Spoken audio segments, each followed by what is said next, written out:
Hello guys, ಎಲ್ರಿಗೂ ನಮಸ್ಕಾರ. ನಾನು ನಿಮ್ಮ ಮೋನಿಶಾ. ಇವತ್ತಿನ ವಿಷಯ ಏನಂದ್ರೆ, ನಮಗೆ KGB ಬ್ಯಾಂಕಿಂತ ಜಾಸ್ತಿ ಇಶ್ಯೂ ಬರ್ತಾ ಇದೆ. ಯಾಕಂದ್ರೆ ಇಲ್ಲಿಗೆ 3-4 ಡೇಸ್ ಆಯ್ತು ಇಶ್ಯೂ ಬರ್ತಾ ಇರೋದು. ನಿಮಗೆ ಇದು ಇಶ್ಯೂ ಯಾವ ತರ ಕ್ಲಿಯರ್ ಮಾಡ್ಕೋಬೇಕಂದ್ರೆ ಈ ವಿಡಿಯೋನ ಪೂರ್ತಿಯಾಗಿ ನೋಡಿ. ಈ ಇಶ್ಯೂ ಯಾಕೆ ಬರ್ತಾ ಇದೆ ಅಂದ್ರೆ, ಕರ್ನಾಟಕ ವಿಕಾಸ ಗ್ರಾಮೀಣ ಬ್ಯಾಂಕ್ಗಿಂತ ಆ್ಯಂಡ್ ಕರ್ನಾಟಕ ಗ್ರಾಮೀಣ ಬ್ಯಾಂಕ್ಗೆ ಇದು ಲಿಂಕ್ ಮಾಡ್ತಾ ಇದ್ದಾರೆ. ಅಂದರೆ ಕರ್ನಾಟಕ ಗ್ರಾಮೀಣ ಬ್ಯಾಂಕಿಂದ ಕರ್ನಾಟಕ ಗ್ರಾಮೀಣ ಬ್ಯಾಂಕ್ಗೆ ವರ್ಗಾವಣೆ ಮಾಡ್ತಾ ಇದ್ದಾರೆ. ಅದಕ್ಕೆ ಈ ಇಶ್ಯೂ ನಮಗೆ ಬರ್ತಾ ಇದೆ. ಇಲ್ಲಿಗೆ ನಮಗೆ 4-5 ದಿನ ಆಯಿತು ಇಶ್ಯೂ ಬರ್ತಾ ಇರೋದು.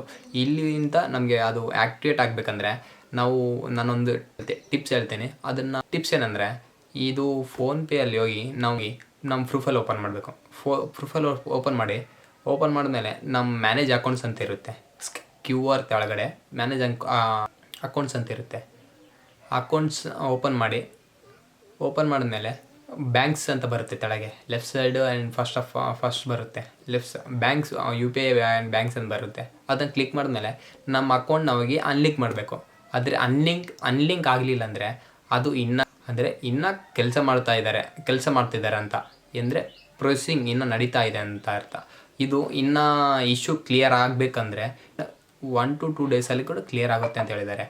ಇದು ನಾವು ಕ್ಲಿಯರ್ ಮಾಡ್ಕೋಬೇಕಂದ್ರೆ ಇಲ್ಲಿಗೆ 1 to 2 ಡೇಸಲ್ಲಿ ನಾವು ಕ್ಲಿಯರ್ ಮಾಡ್ಕೋಬೇಕು.